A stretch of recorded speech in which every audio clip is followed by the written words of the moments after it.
Hi everyone, Happy New Year and welcome back to 657 Making Diligent Disciples.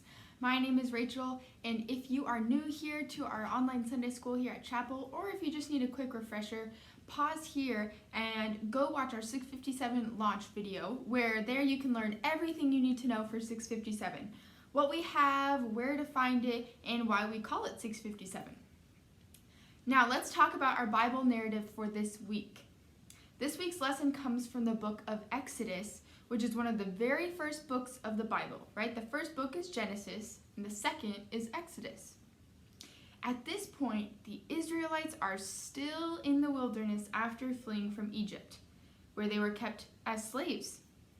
Remember that God helped them to leave and be free and provided them with everything they needed while they were in the wilderness, including food and water. God showed the Israelites time and time again that He was in control and could provide for the Israelites' needs. In our story for today, the Israelites are still in the wilderness and are camping near a large mountain. And God called Moses, who was the leader of the Israelites, to climb the mountain so that he could deliver a special message to him. God was giving Moses the 10 Commandments.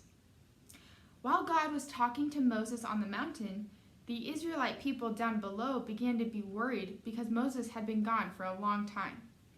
They were getting bored and thought it would be a good idea to make an idol and worship it. Do you guys know what an idol is?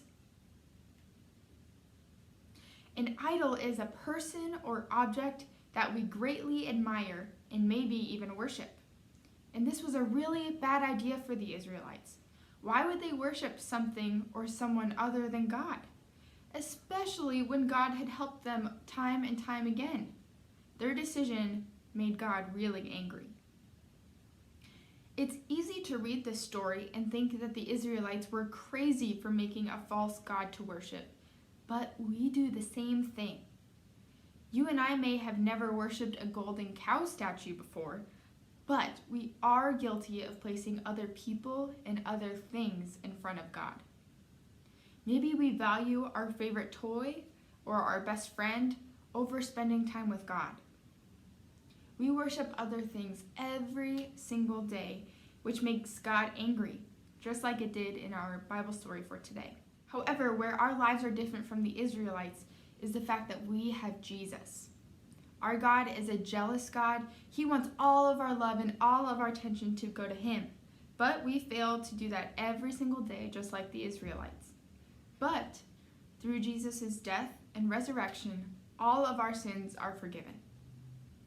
There is no sin that is too big or too great that could make God not love us anymore. God sent His Son Jesus to forgive our sin, and because of that, we are made perfect again in the eyes of God. So blessings on your week, and I'll see you next week for 657.